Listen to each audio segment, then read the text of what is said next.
Hola, aquí con Ricardo Tuane y nuestro invitado que lo presentaremos luego en el Rincón de la Ciencia y la Tecnología en Radio Agricultura y Agricultura TV.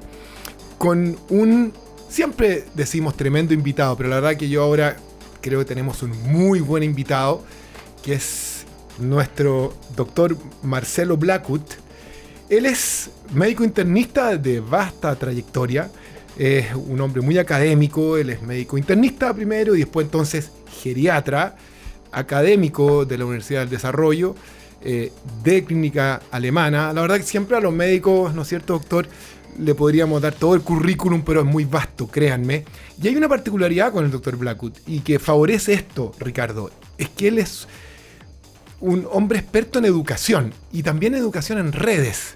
Así que nada, pues es un placer estar con el doctor Blackwood hoy día para hablar de temas relacionados con la edad, lamentablemente quizás nuestra edad y de ahí en adelante. Y no sé, pues, doctor, muy buen día y podemos partir con los problemas que habíamos comentado recién, los problemas que afectan la mente del adulto mayor. Muchísimas gracias por la invitación, Michelle, Ricardo. La verdad que para mí hablar de estos temas es muy importante porque son los temas que nadie quiere hablar. Así de sencillo, ¿ok?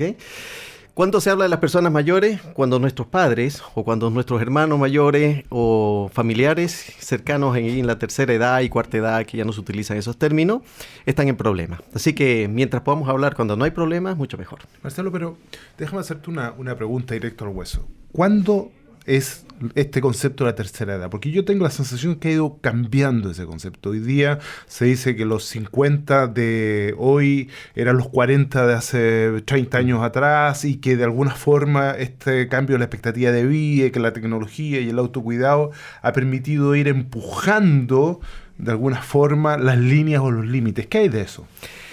Mira, creo que es importante que aclaremos conceptos para comunicarnos bien. Esto de la tercera y cuarta edad quedó obsoleto. Es algo de lo cual ya no se debe hablar. Okay. Igual que del adulto mayor. El adulto mayor ya no se utiliza como concepto. Ahora se habla de la persona mayor. Técnicamente hablando, por si acaso. ¿Ok? ¿Por qué todo esto? Por el famoso edadismo. Porque había una discriminación para las personas que estaban por encima de los 60 o los 65 años. Puntos de corte, depende del país. Chile, 60 años, personas mayores. Canadá, 65 años. Y así hay varios que tienen sus propios límites. Y aquí es donde viene el problema de esto de la tercera, cuarta edad.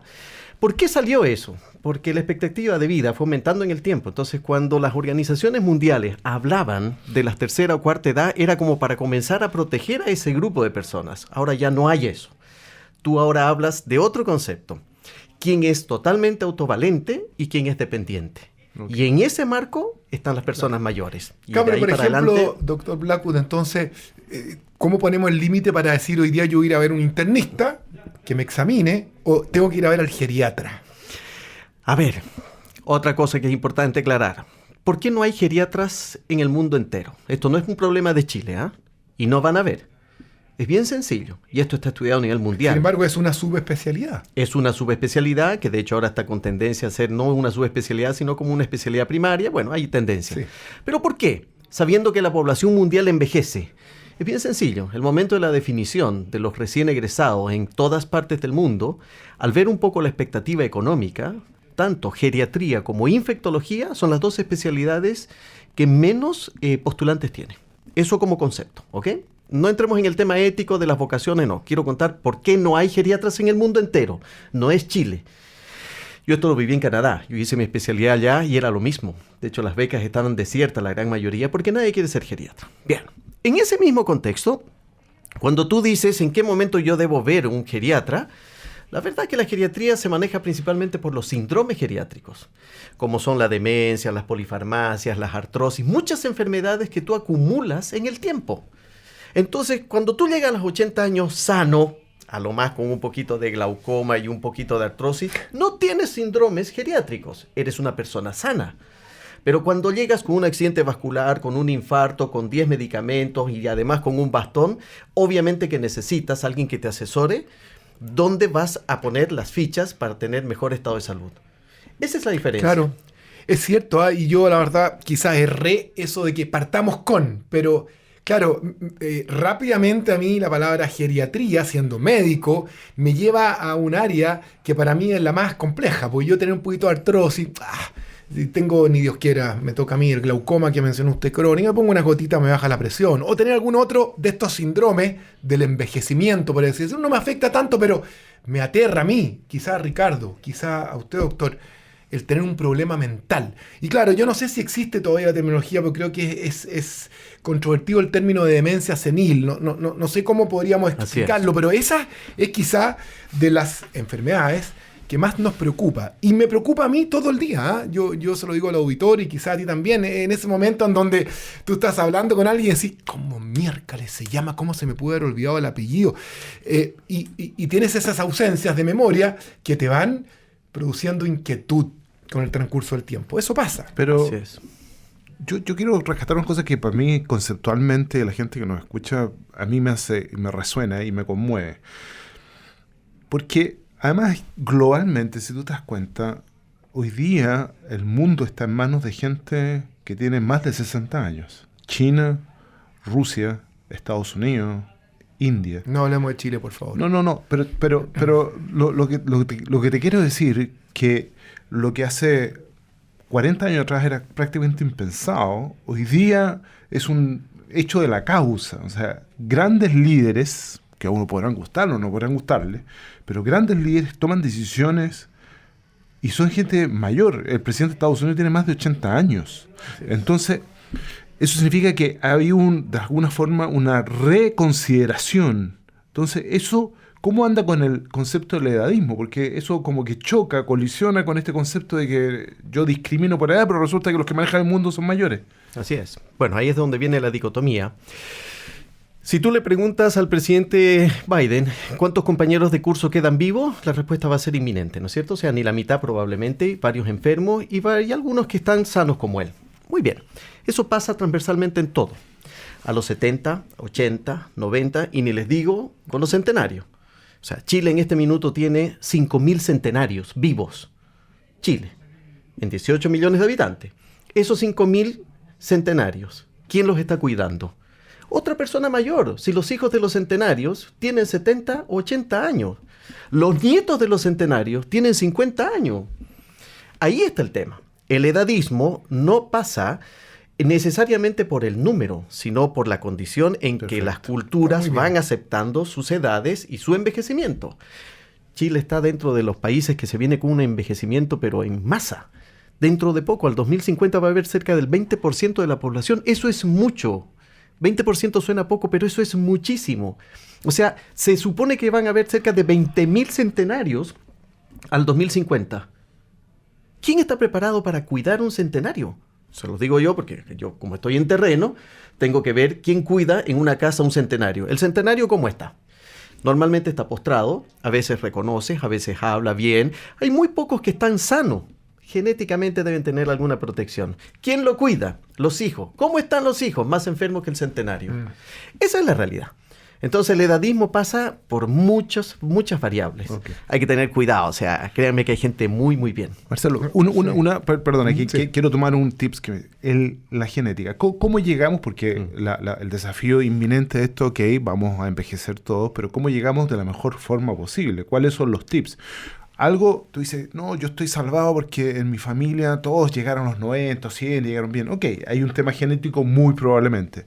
Pero ¿qué otros factores influyen y que de alguna manera la gente que nos escucha puede decir, esto lo comienzo a adoptar hoy día? Está demostrado que el efecto genético no tiene tanto peso. Cuidado. Una cosa es que yo tenga una predisposición genética porque mis antepasados llegaron a los 90 o 100 años. Está bien. Pero ¿qué porcentaje de la cantidad de hijos que tiene esa pareja, ese ser humano que ha llegado a los 102 años, puede llegar a esto? Menos de 1/3 probablemente. ¿Por qué? Porque no depende solamente del código genético. O sea, pónganle ustedes pucho a la vida de un ser humano que está genéticamente predispuesto a llegar a los 100 años. No va a llegar a los 70, porque el tabaquismo te va destruyendo. Las variables exógenas son las que marcan la diferencia del envejecimiento. Un tip bien claro. ¿Qué es lo que ha demostrado que no interviene en la genética y que te ayuda a tener mejor calidad de vida? El ejercicio.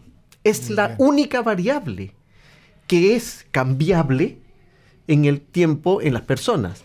Y que se supone, lo que dicen actualmente las normas, 150 minutos semanales es lo que tú tienes que hacer de ejercicio supuestamente para estar saludable. Pero ahí puso en el rango, doctor, desde el caminar hasta un ejercicio de gimnasio. O sea, todo tipo de movimiento, exacto, un poquito más allá que solamente moverse. Sí, a ver, una cosa que luchamos mucho con las personas es cuando la gente llega a la consulta y dice, yo me muevo todo el día, doctor, o sea, usted viera cómo yo estoy barriendo, limpiando, todo eso. Es una ama de casa, está bien, se dedica a la casa.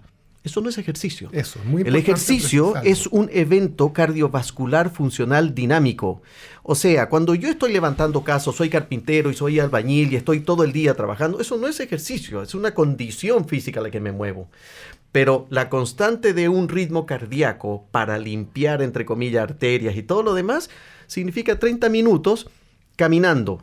Cuando hablamos de ejercicio, la gente siempre asocia a esfuerzos demasiado fuertes. No se trata de eso. Es salir a caminar 30 minutos. No es salir al mall a pasear. ¿Eh? No Oye, es está eso. bien. Yo quise llevarlo por el lado de la mente. Lo vamos a dejar para el segundo bloque porque veo que esta cosa general más macro es mucho más importante como inicio. ¿Y la alimentación, doctor? Muchas dijo contradicciones. El pucho, dijo el ejercicio, pero la a ver, alimentación. aquí se meten muchos mitos. Hay que tener cuidado. Es obvio que lo que se ha demostrado hasta el día de hoy, 2023, es que la dieta mediterránea ha tenido y tiene y ya va a tener impacto en la salud de las personas. Ya, ninguna duda de eso. Pero tampoco significa que todos los que tienen dieta mediterránea desde que nacen hasta que mueren tienen, entre comillas, más longevidad, ni mucho menos. No, porque hay muchas variables en el camino. Influye. Obviamente que influye. Hay que tener cuidado. Yo creo mucho en los equilibrios. Creo que esto que se está yendo el péndulo hacia los rangos de tipo de alimentaciones muy extremos está causando problemas. Nosotros ya estamos viendo eso.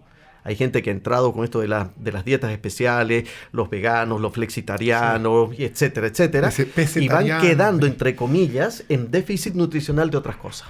O sea, pero igual la recomendación podría ser, ojalá que cuando está en la estantería ahí de los productos por comer, cuando hay 3 sellos, mejor vaya a ser que haya un sello o 2 sellos. ¿Qué cree usted? Ahí es súper importante. A ver, yo siempre doy un solo dato porque la gente dice, ¿pero qué puedo comer, doctor? No coma azúcar. Es tan sencillo como eso. O sea, el azúcar es precisamente el que ha demostrado que produce un más proceso inflamatorio en el cuerpo. Cuando digo proceso inflamatorio es que termina en el infarto cerebral, en el infarto cardíaco, la artrosis. Eso es inflamación. Claro que el azúcar está en la fruta y en un montón de cosas, pero no le ponga más azúcar a las cosas de lo que las galletas. Es un la sal tampoco. Pero ahí estamos. Pero le voy a echar un par de pelos a la sopa. La sociedad americana es una sociedad que invierte en salud probablemente 4 o 5 veces de lo que invertimos nosotros. Y ellos han tenido hoy día, en los últimos 5 o 8 años, una disminución en su expectativa de vida, cosa que no ocurría en los últimos 60 o 70 años, que sistemáticamente. Y cuando empiezan a analizar eso, hay 2 variables que pareciera que son muy importantes. Uno, sedentarismo, o sea, el andar en automóvil todo el día, y lo segundo, comida chatarra, el aumento del volumen y además alimentos ultraprocesados. Por lo tanto, hay 2 factores de riesgo que pareciera ser que hay que evitar, ¿no es cierto? O sea, absolutamente. Eso sí está demostrado. O sea, ahí no hay duda. Uno dice, bueno, ¿la comida chatarra es buena o es mala? O sea, nunca es mala si está en una proporción adecuada. ¿Y a qué es proporción adecuada? Como dicen mis hijos. Oye, si quieres comerte uno al día, no pasa nada, pero sigue haciendo ejercicio. Ahora, si todos los días o 5 días a la semana te estás comiendo una hamburguesa ¿cómo se llama? En la calle, estamos mal. ¿Dónde está el punto de equilibrio? Oye, doctor Blackwood, estamos hablando de cómo cuidarse para llegar a esta edad un poco más avanzada en mejores condiciones. Hablamos del ejercicio, hablamos de la alimentación, de evitar algunas cosas tan tóxicas como el pucho.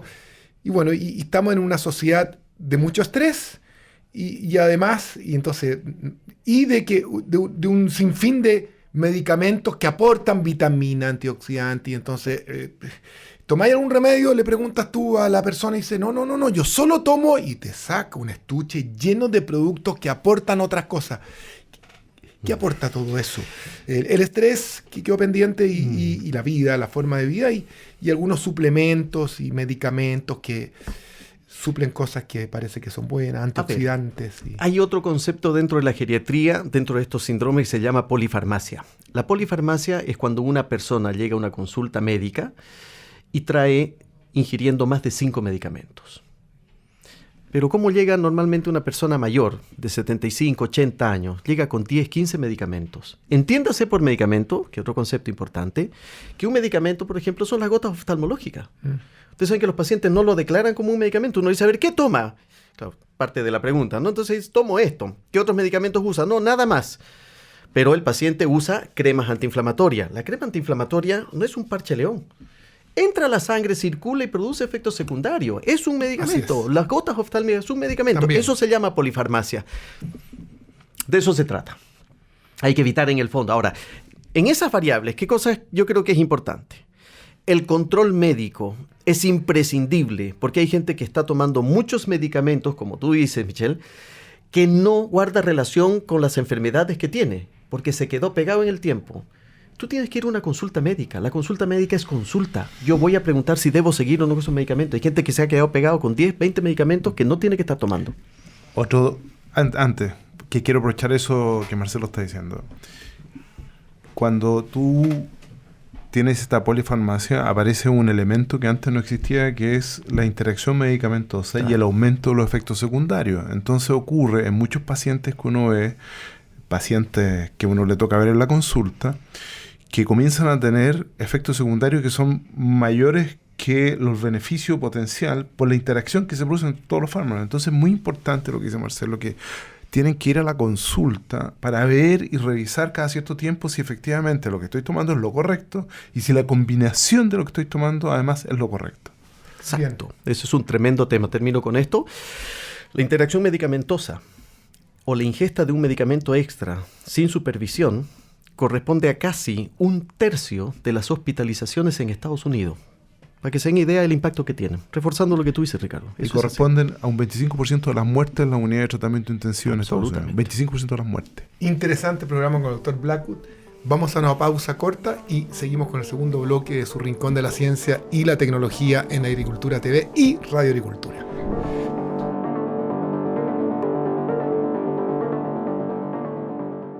Agricultura TV.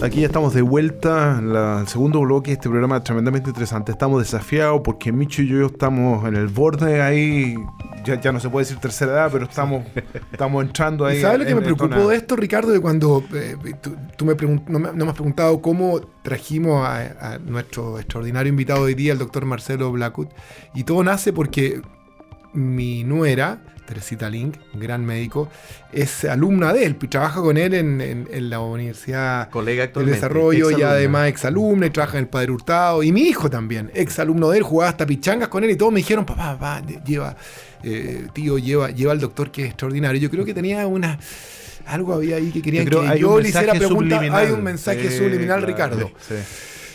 Sí. Bueno, uno cuando empieza a esta altura, uno empieza a juntarse con los compañeros de curso, ¿no es cierto? Y los del colegio. Nota de deterioros. Y uno empieza a ver dispersión. Y uno encuentra que las compañeras, en este caso de la universidad, porque están mucho mejor que uno, digamos. Claro. Están todos medio destruidos y las mujeres están como mucho más preocupadas y se ven muy bien. ¿Qué cosas? Porque Micho está preocupado por el tema de la mente y vamos a ver sobre eso. Pero Marcelo, ¿qué cosas como tips concretos para nuestra gente tú le dirías, mire, estas pequeñas cosas pueden cambiar? Dijimos, caminar, dieta mediterránea, evitar el pucho, evitar los excesos. Estamos de acuerdo. Azúcar. El azúcar. Pero yo quiero la actitud. Frente a esto. ¿Cambia la actitud? A ver, voy a dar un dato que es súper duro cada vez que tenemos que conversar de esto. ¿Por qué las mujeres viven más que los hombres? Sencillo. La mujer es más sufrimos inteligente emocionalmente. Nosotros sufrimos más, nos Y, maltratan. no, claro, esa es nuestra excusa. La verdad que es por un despropósito de falta de conciencia y una negación total a lo que es el autocuidado. Está demostrado. Antes se asociaba a esto que la mayoría de los hombres tenían más exposición porque trabajaban en edificios, construcciones, a 20 pisos, que las carreteras y las mujeres están menos protegidas. Ya, está bien, hasta ahí llegó. Hasta que se demostró que el ser humano genérico, hombre y mujer, el hombre es el que menos consulta en salud. Por lo tanto, es el que menos adherencia a los tratamientos y ni se diga a los diagnósticos tiene. Primer factor que influye en esto. Entonces, ¿cuál es el mensaje? Vaya al doctor una vez al año. Pero si es tan sencillo como eso. Siempre me dicen, pero es que siempre me hacen lo mismo. No es lo mismo. Cuando uno va al urólogo y el urólogo le hace un tacto rectal a uno, incómodo, lo que ustedes quieran, es más incómodo para la mujer el Papa Nicolau. El tacto del urólogo tiene más valor que una resonancia magnética, porque es el que detecta en temprana edad el cáncer de próstata. Pero vayan a conversar esto en una junta de Club de Toby, pues, ¿no? O sea, primero que sale la talla, y después al final dice, sí, oye, a ver si me pasas un dato. Viejo, tienes 60 años, a los 45 años tenías que haber ido a un tacto rectal. Bueno, ese es un tema educativo, cultural que está cambiando. No podemos negar. El principio número 1 es volverse con mentalidad de mujer consciente, responsable, de que la salud es imprescindible para subsistir bien. Pero si eso es lo que piensan ellas. Sin embargo, Marcelo, yo quiero rescatar algo que dijo Ricardo, que capaz que sea importante resaltar. Independientemente de la salud real, la actitud, decía él. La actitud, po. O sea, camina paradito, po. Trata de vestirte correctamente, no andes desalineado, trata de preocuparte de ti. Clint Eastwood acuñó una frase que es muy buena en una entrevista que le hicieron, que este actor, ¿no es cierto?, americano, y le preguntan, ¿y usted cómo se mantiene bien? Y el tipo dice, lo que pasa es que yo no dejo entrar al viejo. Y le dicen, ¿cómo es eso? Sí, cada vez que yo me miro al espejo y veo que el viejo está ahí, lo saco. Y busco la versión más joven mía. Como diciendo, aquí hay un tema también de quiero mantenerme vigente, quiero mantenerme... Y ahí, de nuevo, quiero engarzarlo con el tema de la mente. Si yo me jubilo, tengo que mantenerme activo mentalmente, además de físicamente. Tengo que mantenerme desafiado. Eso va a mantenerme más vigente. ¿Cómo? Sí, la caja negra es así. Que a todos nos inquieta. Eso se resume, entre comillas, a un propósito. Tú no puedes levantarte a tus 70 años con el propósito de volver a leer el diario todos los días, sentarte en el living, esperar que esté el almuerzo y ver si es que te llama un amigo, no tomar la iniciativa de llamar, esperar las noticias de la noche y acostarte. Eso no es un propósito en la vida, cuando ya estás jubilado y todo lo demás. El propósito es ser proactivo. Clint Eastwood es uno de los ejemplos íconos en esto. El hombre se despierta y tiene un propósito que va más allá de la rutina. Hay un propósito de juntarse con los amigos y todo. Datos importantes. ¿Qué cosa ha demostrado la felicidad en las personas mayores? Las reuniones sociales. Y me refiero a reuniones sociales, a la interacción que uno tiene con sus familias y sus amigos. No es con tu pareja. O sea, va por ahí. Un dato, entrando un poco en el tema de la memoria y todo esto de la estimulación cognitiva. Tiene mayor impacto que andar leyendo un libro diario el que tú te juntes con un amigo y discutas de lo que tú quieras, hasta del color de los zapatos del vecino. Eso está moviendo mucha interacción y sinapsis de las neuronas. Leer un libro mueve cierta cantidad de neuronas, pero obviamente la interacción, la emoción, que yo te trate de convencer, que tú me trates de imponer, eso mueve sinapsis. Eso se llama mantención cognitiva. Y eso es lo que tiene impacto. ¿Qué es lo que hacen los hombres? El hombre en general, hombre como género, se aísla. Vayan y vean ustedes cómo están las municipalidades, las didecos y todas estas instituciones, lleno de mujeres. Es muy cierto lo que Actitud. dice Marcelo. Y el aislamiento, yendo a otra rama, que significa, por ejemplo, ir perdiendo la audición, también afecta a la mente, ¿no es cierto? Absolutamente, Porque eso está te aíslas, demostrado. ¿Ah? ¿no es A ver, cierto? ahí les voy a dar un dato porque las personas que tienen daño cognitivo, ahora ya no se habla de demencia, pero Sí, se ¿cómo habla, es ¿no? el término que se usa tanto? Les La aclaro el demencia, concepto. el Alzheimer, la demencia término senil. de demencia senil, obsoleto, prohibido en la jerga médica. Se dejó de hablar de demencia senil porque esto había hecho que las personas en general normalicen el deterioro cognitivo como parte del envejecimiento. No es así. El ser humano debe morir cognitivamente lúcido. Que estés más lento porque tienes 80 o 90 es otra cosa. Pero te vas a terminar riendo del chiste que contaron hace 5 minutos. Vas a procesar la información. Que se te olviden las cosas es un problema. Me refiero a problemas como que se te olviden cosas serias. Por lo tanto, demencia senil ya no se habla. ¿De qué se habla ahora? Se habla de deterioro cognitivo, que puede ser leve, moderado o mayor. Eso es lo que engloba la demencia. Todo el mundo dice, bueno, ¿y el Alzheimer? Bueno, ahí es donde se subclasifican las demencias. Tú tienes las demencias, técnicamente permitido el nombre todavía, mayoritaria, que es el Alzheimer. 60% de las personas que tienen pérdida de memoria y todo lo demás tienen demencia tipo Alzheimer. Tienes la segunda más grande, la que es por microinfartos cerebrales o por macroinfartos cerebrales, que se te pueden morir células del tamaño de la cabeza de un alfiler, como del tamaño de una moneda, como el tamaño de un limón. Termina generando una demencia vascular. Después las mixtas y así aparecen otras más. No vamos a hablar de ese tema. ¿A qué quiero llegar? Que la demencia no es parte del envejecimiento. 1. 2. Cuando tú tienes problemas de memoria o trastornos conductuales o ejecutivos, debes consultar. Aquí me voy a colgar lo que tú me mencionabas hace un rato. Es que perdí los lentes. ¿Dónde están los lentes? ¿Dónde están los lentes? Y empieza esto. Eso no es un comienzo Alzheimer. Eso se llaman olvidos benignos. ¿Qué es un olvido maligno? Cuando tú tienes una persona que llega a la casa y dice, pucha, por tercera vez no sé dónde está el auto. ¿Cómo? ¿Y llegaste sin el auto? Sí, es que no lo pude encontrar. Oye, tiene como... Y empieza la justificación de los 6 pisos, que el estacionamiento, 200 estacionamientos. No puedes estar perdiendo el auto. Algo está fallando. Es que estás emitiendo mal los cheques o estás haciendo mal las compras. Falla ejecutiva. Esos son olvidos de banderas rojas. Para esto, obviamente, uno tiene que tomarse el tiempo de decir, esto no es normal y esto sí es normal. ¿Se necesita ser médico para eso? No. La familia lo identifica mucho antes que los doctores. Solo que lo niega. ¿La familia lo niega? La familia, pero lógico. Ay, La familia se da individuo. cuenta. Lo protege porque dice, no, ya está viejito. ¿Cómo viejito? Eso es un edadismo. No está viejito, se está enfermando, está fallando la memoria, se está equivocando con las pastillas, se toma la misma pastilla 3-4 veces al día. O sea, le estoy dando un ejemplo del día a día. Marcelo, en esa misma línea que me parece extraordinario lo que estás planteando, porque impacta a todas las familias, digamos, no impacta a todos. Volvemos, porque a mí me encanta que la gente tome y diga, esto lo anoto porque esto lo uso en el día a día. Las recetas. Claro, tú dijiste olvidos benignos, olvidos malignos. Entendemos que los olvidos malignos son aquellos mayores ejecutivos que Y ponen... repetitivos. Y que pueden incluso poner en riesgo a la persona. Digamos. Exacto. Pero mucha gente te llega y te dice, de repente se me olvida la palabra. Está conversando, ¿y cómo se llama esta palabra? Se olvidó la clave. Me olvidé la clave. No pasa todo. Claro, entonces uno dice, bueno, ¿debo consultar? ¿No debo consultar? ¿Cuál es el límite en el cual tú le dirías a la gente, sabe que si pasó ese límite, vaya sí o sí? El olvido benigno es un motivo de consulta súper frecuente en neurología, en psiquiatría, en geriatría, en fin. El olvido benigno está muy relacionado a la falta de concentración. Se les va a venir a la cabeza cuando yo se los mencione. Basta que ustedes se encuentren con un familiar cercano que lo conocen bien, que está pasando por un duelo, porque falleció un familiar, lo que quieran. Un duelo, dolor del alma. Pierdes la concentración. Todo lo que yo te diga durante el duelo, tú no lo vas a recordar. Porque no te va a importar escucharme. Eso es un muy caso frecuente dentro de las consultas.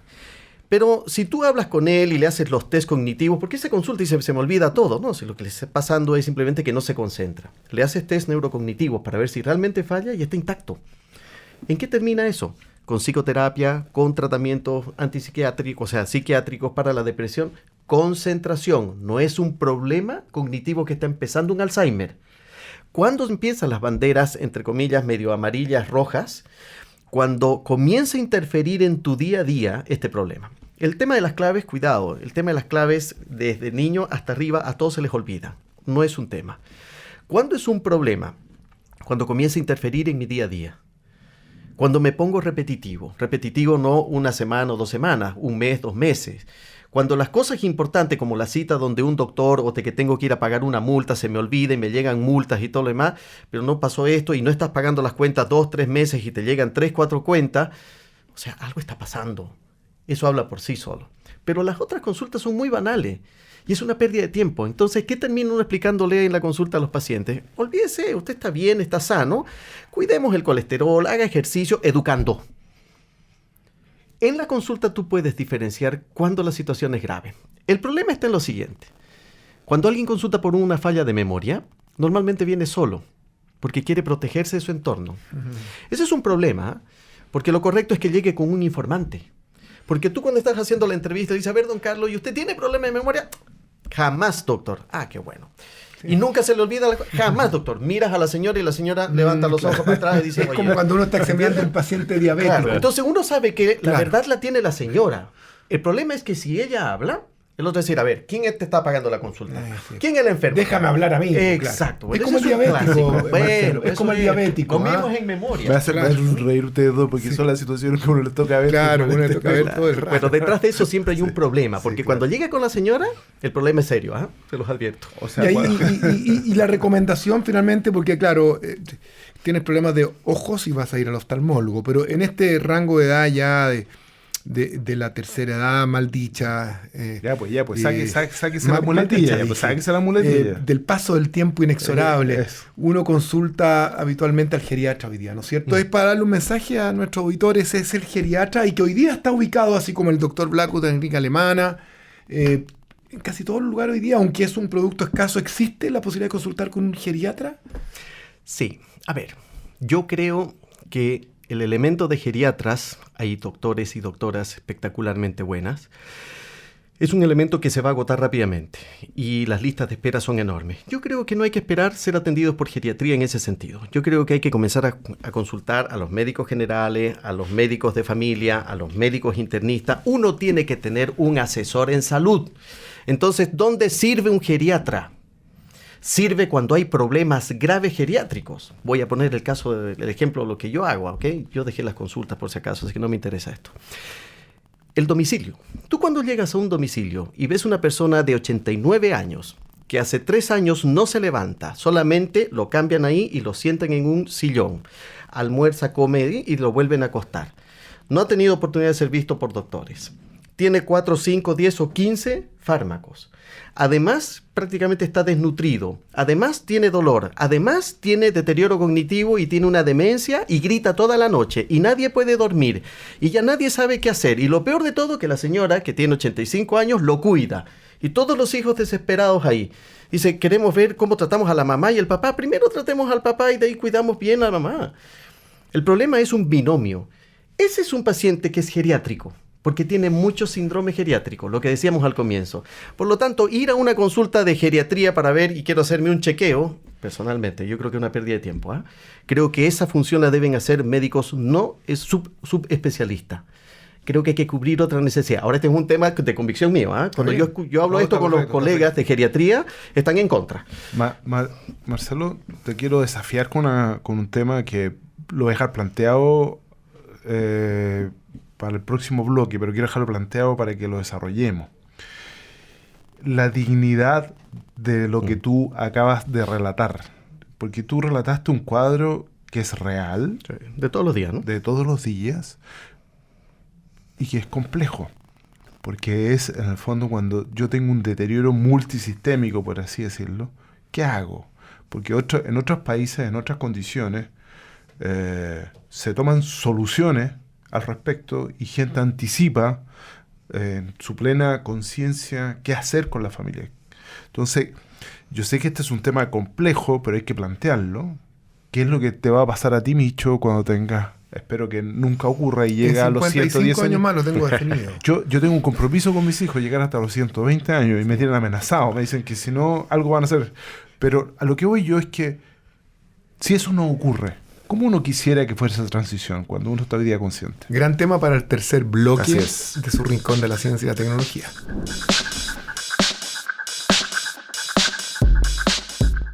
Agricultura TV.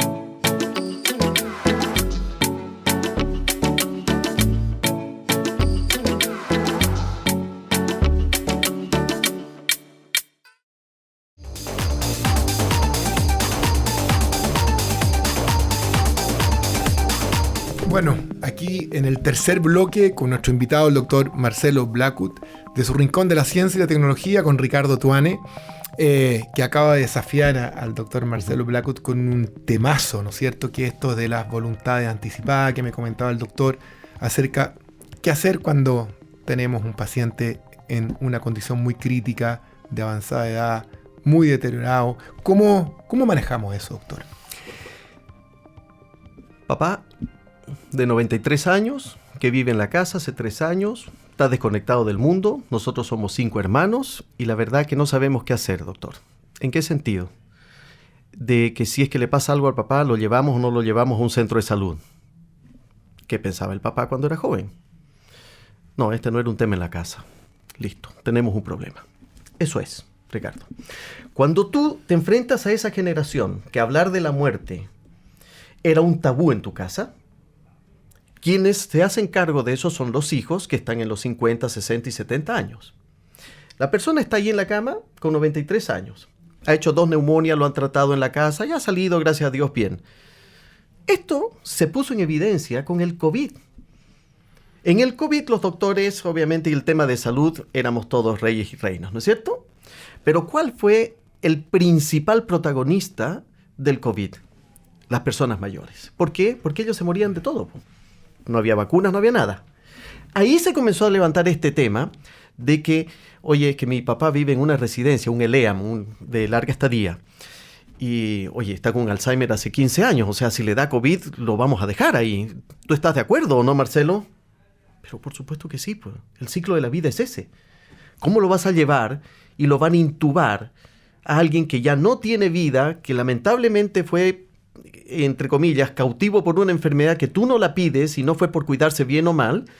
No lo puedes, entre comillas, llevar a una prolongación de su vida simplemente porque es tu papá. No, el ciclo de la vida es ese. Bueno, aquí es donde viene el tema de las voluntades anticipadas. ¿Cuántos de nosotros, yo tengo 55 años, cuántos de nosotros con nuestros hijos de 20, 30 años hemos dicho, oye, si a mí me da una enfermedad crítica, amanezco un día sin poder hablar, afasia, no muevo la mitad de mi cuerpo, prácticamente quedo hemipléjico, postrado, y ese es mi pronóstico por un infarto cerebral severo que no tiene vuelta, a mí no me conecten ni a una máquina, ni me pongan una manguera para alimentarme, o para orinar, o para respirar, por favor no lo hagan. Eso se llama voluntad anticipada. Pero si tú no lo conversas ahora, el día que amaneces así, sin poder hablar y todo lo demás, te comienzan a caer todas las mangueras por todos lados. Claro. Eso es un temazo. Marcelo, perdona, ¿y qué tan frecuente tú te encuentras con la situación de que esto no se converse? Porque en algunas familias esto sí se conversa, es un tema que se plantea muy, incluso rudamente sobre la mesa, pero otros... Bien, te voy a contar la experiencia ahí. Tú cuando hablas de este tema, o alguien toca el tema, que es el supuesto afectado, que va a ser afectado, no falta el comentario en la mesa que dice, ya te pusiste fatalista, papá. Así es. No es fatalista. Es realista. Muy bien. El envejecimiento es parte de nuestro proceso. Bien, 1, 2. Todos hablan ahora de la muerte. Y tú cuando hablas con la gente joven, ellos están preparados y te dicen, está bien, pero no me tinca mucho el tema, pero está bien, te lo voy a respetar. No tiene ninguna relevancia eso. ¿Sabes por qué? Porque no está escrito. Porque no lo escribiste. No te diste el tiempo para decir, en mi voluntad anticipada, en caso que yo tenga esto, no quiero que me hagan esto. En caso que tenga esto, quiero que sí me hagan esto. Todo eso ya está establecido. Te voy a hacer una pregunta dura. ¿Qué pasa si tú lo escribes? Y en el fondo, como tú no tienes control sobre lo que escribiste, tu descendencia, responsable de ti, dice, no, esto yo no lo voy a hacer porque ¿qué legalidad tiene eso? Tiene que ser un notario, un abogado. No existe ese marco legal. No. Sí existe un marco legal, pero que salió hace poco en una ley que respalda en el manejo paliativo. Pero no para cualquier persona. En el manejo paliativo, cuando ya está certificado que tú necesitas manejo paliativo por una enfermedad irreversible que te va a hacer sufrir, etcétera, hay una ley que respalda en que tus voluntades se deben respetar. Pero y al revés. Ahí que está el tema. Al revés. Respondiéndote, si yo obviamente me enfrento al caso de mi papá, que le da una enfermedad gravísima y que tengo que decidir si lo intubo o no lo intubo, y vienen todos mis hermanos. Si tú no has hablado del tema y no está escrito el papel, se genera un conflicto porque la emocionalidad te hace dar un paso en falso. Y todo el mundo dice, no, yo no voy a dejar morir al papá, así que intúbenlo nomás. No sabes lo que estás diciendo. Nosotros como médicos sí sabemos. Ok, termina intubado. Despierta el papá. Y dice, oye, yo te he firmado esta cuestión. ¿Por qué no me obedecieron? Porque no se conversó previamente. 1. 2. Aparte de no haber tenido conciencia como hijos de lo que había escrito el papá y no se había comunicado bien, legalmente ese documento no tiene validez. Ese es el problema que tiene. ¿Qué es lo que hace actualmente el mundo entero? ¿Cuál es la tendencia? Conversación abierta con las familias o el apoderado. Lo dejas escrito, si quieres lo haces ante un notario, si quieres simplemente tienes un testigo o apoderado y un comité de ética. La clínica alemana, por ejemplo, está desarrollando un programa donde respalda el comité de ética. Cualquier paciente puede llegar, pedir una hora con el comité de ética y decir, ¿sabes qué? Estas son mis voluntades anticipadas. En caso de, y está firmado. Ellos buscan al apoderado y hablan con el apoderado y le dicen, ¿usted sabe? Sí, listo. Si le pasa algo a este caballero, usted va a hacer cumplir esto. Eso es. Sin embargo, la voluntad de la muerte asistida está todavía lejos. No, ahí yo no me quiero meter porque es un temazo. O sea, yo sí creo en el buen morir, con dignidad. El ser humano no debe pasar por sufrimiento con toda la tecnología que hay. Independiente que tenga 20 años de Alzheimer, que no tenga ninguna condición de sobrevida y todo lo demás, que tenga un cáncer, lo que tú quieras, no debe sufrir. Por lo tanto, una cosa es eutanasia, otra cosa es acompañamiento en el buen morir, en lo que es paliativo y todo lo demás. ¿Cuándo parte ese paciente? Dios dirá, la naturaleza dirá, da lo mismo, pero que no sufra. Pero tampoco estoy a favor, pero es un tema personal, yo soy creyente, no acepto la eutanasia. Creo que el proceso de un buen morir está respaldado médicamente. Y se puede hacer. Ay, créeme que es realmente notable. Yo tengo familia, yo tengo un problema ahora. En estos 20 años que llevo de geriatra, ya me está tocando atender a los que fueron los hijos de mis pacientes, que en ese entonces, hace 20 años, tenían 90 años. Esos hijos tenían 70, ahora tienen 90. Y ellos te dicen, Marcelo, yo no quiero que se haga lo que se hizo con mi papá. Ningún problema, feliz, te acompaño. Marcelo, yo necesito esto. Pero la conversación ha ido cambiando culturalmente, porque han pasado generaciones. Yo ya estoy en esa etapa. Marcelo, lo que pasa es que cuando uno te escucha, uno de alguna forma se conmueve, porque ve no solo conocimiento, sino que además una experiencia de vida muy potente. Y humanidad. Y humanidad. Entonces, pero igual quiero desafiarte. ¿Por qué tú crees que algunos países han avanzado en la eutanasia y por qué otros países han resistido? ¿Hay un tema ético? ¿Hay un tema religioso? ¿Hay un tema moral? ¿Hay un tema de condición tecnológica médica? ¿Qué crees tú que hace que algunas sociedades vayan en un sentido, otras vayan en otro sentido? ¿Cuál es la diferencia? Es multifactorial las grandes decisiones y quienes respaldan las leyes. Debate mundial hasta el día de hoy. Sin embargo, yo creo que todo cae en un orificio del embudo, que es la empatía. La empatía pasa porque yo no quiero que tú, siendo mi hermano, sufras sabiendo que te vas a morir con el cáncer que tienes. Y quiero darte la oportunidad de que tú decidas si te mueres o no te mueres. Mira, te estoy devolviendo la pelota. Y te estoy dando la opción de que tú te suicides, por ejemplo. ¿Por qué no te suicidas? ¿Por qué tienes que esperar que otra persona lo haga por ti? Ahí es donde empieza todo este dilema. Porque estamos hablando de un mismo final. Se llama muerte. El paciente no se suicida. El paciente quiere no sufrir. Pero si estamos todos de acuerdo. Pero que el paciente te pida a ti que además lo ayudes a morir o que lo mates, entre comillas, es donde se genera el dilema. ¿Por qué hay países que han llegado a ser más radicales en su postura y a abrir este tema? Porque te dan la opción que dentro de tu autonomía tú decidas lo que quieres hacer con tu vida y que no se convierta en un cargo para un tercero. Pero es un tema, viejo, de muchas horas. Lo que pasa, ¿no? Además, que yo les voy a contar a raíz de una experiencia personal que tú la conoces, Ricardo, que fue mi padre, un hombre grandioso, extraordinario, vivió hasta los 94 años, amante de la vida, desafiaba todos los días su verdadera edad, sin querer perder autonomía.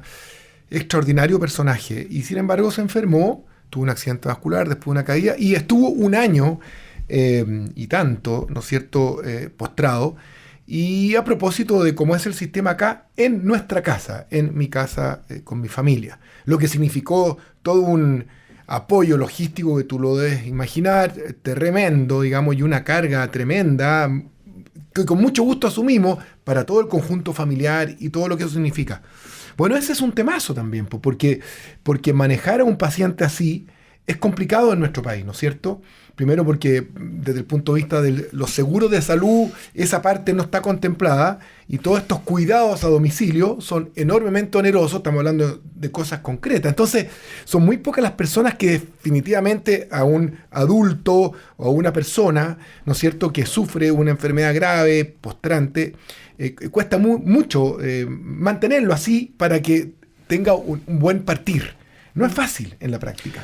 No es fácil, pero mientras más te asesoras, todo es más fácil. Yo soy un convencido que la educación transversal, desde que tú eres capaz de decir papá hasta que te mueres, ayuda en las decisiones. Por eso es que creo mucho en la educación de las familias. O sea, creo mucho que cuando hay una persona ahí que está prácticamente postrada y la familia te dice, ¿qué hacemos con mi papá? Le vamos a dar antibiótico, todo. Perfecto, doctor. ¿Está grave o no? Sí está grave. ¿Qué han decidido ustedes hacer como familia? No hemos decidido nada. Ahí tienes un tema abierto. Claro. Bueno, por ahí pasa. Pero Ricardo va a decir algo que es muy importante y para los dos es vital en la vida y veo que para el doctor Blackwood también, que es el amor y los afectos. Y cuando eso es potente, claro, uno logra cualquier cosa. Toma buenas decisiones. Y toma mejores decisiones, pero claro, eso es. Fíjate que yo quiero... 3 conceptos bien cortitos, porque estaba escuchándolos con mucha atención y me moviliza mucho lo que ustedes están diciendo. El primero, que es el respeto de la dignidad de la decisión del otro. Que aprendamos que hay, en el respeto, en la decisión que cada uno de nosotros toma, hay una dignidad también. Entonces, y tenemos que aprender a respetarlo. El segundo, evitar el sufrimiento. Y dentro del sufrimiento está no solo el dolor, sino el sufrimiento de la impotencia o de la autosensación de que no soy capaz de desarrollarme en plenitud. Porque puedo yo estar sin dolor, por una lesión medular, por ejemplo, importante, pero sentir que no estoy en condiciones. Y eso es un sufrimiento también. Entonces, cuando hay dignidad, hay el querer, a través del amor, evitar el sufrimiento y el respeto de las decisiones, hay una combinación que no es fácil de tomar. No es fácil. Porque requiere de una profundidad afectiva y emocional muy importante. Sí. Y en las familias, lo que uno ve, y le ha tocado vivir además, es que hay algunos pocos que se hacen cargo de las decisiones y otros toman distancia. ¿Cómo se maneja eso también? Mira, te voy a dar percepciones desde la experiencia. Cuando nos enfrentamos a casos complejos, yo trato de hacer, por ejemplo, les digo a mis alumnos y a mis colegas que lo hagan, las reuniones familiares. Tú cuando haces una reunión familiar, porque el paciente está grave, hay que tomar decisiones, no de la penicilina, decisiones de vida. Se juntan todos los hijos. Mis actuales pacientes todavía tienen 4, 5, hasta 12 hijos, ¿no es cierto? Nuestros hijos van a tener 1 o 2, la decisión va a ser poca. Bueno, tú te enfrentas a ellos y le dices, oye, ¿cada cuánto el papá va al baño? Y de los 5 hijos, tú ves como 4 hacen esto. Identifican al tiro. ¿A quién? Al quien cuida, ¿no es cierto? Y empieza el cuidador. Este es el protagonista, el cuidador. Y tú dices, oye, ¿quién financia esta cuestión? Porque esto es un gastadero de plata enorme, ¿eh? O sea, los pañales, la cuestión, y tú ves como las caras y se van para el otro lado. Hay un financiador, hay un cuidador, hay, entre comillas, una víctima, que es el que lleva la carga de todos los días entre el cuidador y todo lo demás, y hay normalmente un conciliador. Y el conciliador es el que no mueve ni un dedo para un pañal ni pone una luca. Pero es el que mantiene toda la familia unida entre los conflictos que hay y que tenemos nosotros los hermanos. Eso es espectacular. Conseguir que el conciliador se involucre en esto cuesta. Pero cuando lo hace, obviamente hace que la familia vaya y marchen a un solo destino. Estamos hablando de las decisiones del papá y la mamá. Cuando esto funciona y tú identificas bien estos problemas, delegas las funciones. Dice, usted que es cuidador y todo lo sabe qué, tiene que poner plata aquí porque tiene que venir alguien a cuidar al papá. No puede seguir usted cuidando día y noche, entonces se va a destruir. Listo. Aquí dejen de gastar pañales en esto. Usted ya delegas eso. En las reuniones familiares, Es súper importante que las familias sean armónicas. Ya, pero es que todos nuestros hermanos están todos peleados por plata, que las gerencias... Eso es otra cosa. Aquí se trata de un tema de dignidad, de fin de vida, de la persona que los ha procreado a ustedes. Pónganse de acuerdo. Da lo mismo después cómo terminan, si terminan en juicios o no. Pero denle un digno morir o fallecer al papá o la mamá en este estado. Bueno, es educación una vez más. Oye, tremendo programa. Podríamos tener 4 bloques. Sí, eso te decir, vamos a quedar en deuda aquí. Vamos a quedar en deuda, parece absoluto. que nos vamos a ir de repetición. Oye, para hacer un golpe frío, que también me emociona el tema, y como un tema contingente, una palabra solamente. El adulto mayor o persona mayor y las vacunas, ¿sí, no es cierto? Sí. Sí, a ver, hubo un tremendo dilema. Yo estoy totalmente convencido, después de haber vivido el COVID, o sea, yo trabajo en una residencia, no soy dueño de ninguna residencia, por si acaso, y vi lo que fue el COVID aquí en Chile, pero lo mismo, calcado de lo que sucedió en Europa. 700 muertos en un solo día. Yo vi fallecer en un mes 35 personas en una residencia con capacidad para 200 personas. Sin vacuna. Llega la vacuna, se infectan todos igual, ni un muerto. O sea, ¿qué más evidencia que eso? O sea, ¿por qué volver a poner en tela de juicio la utilidad o no? Como dicen los doctores, los estudios pivotales, de acuerdo, pero la verdadera vida, por Dios, que es importante. Tengan cuidado. Yo lo promuevo y hay que hacerlo, con todas las vacunas, por si acaso. Tremendo programa, Ricardo, con el doctor Marcelo Blackwood, geriatra. Muchísimas gracias, Marcelo, por estar con nosotros. Nos dejaste tocados. Yo creo que a todos ustedes pensando un poco, y vamos a tener un segundo programa seguramente con el doctor, que además es un excelente comunicador y un hombre que se nota que está en la academia. Muchas gracias, doctor. No, gracias a ustedes, se pasaron. Y a por ustedes, tocar los temas. La próxima... el próximo martes con otro interesante programa que ya les vamos a contar a quién vamos a traer. Los vamos a sorprender en su rincón de la ciencia y la tecnología en Agricultura TV y Radio Agricultura. Un abrazo a todos, que estén muy bien y espero que nos ayuden a difundir. Disfruten. Gracias, doctor. Muchas gracias a ustedes, a todos. Gracias.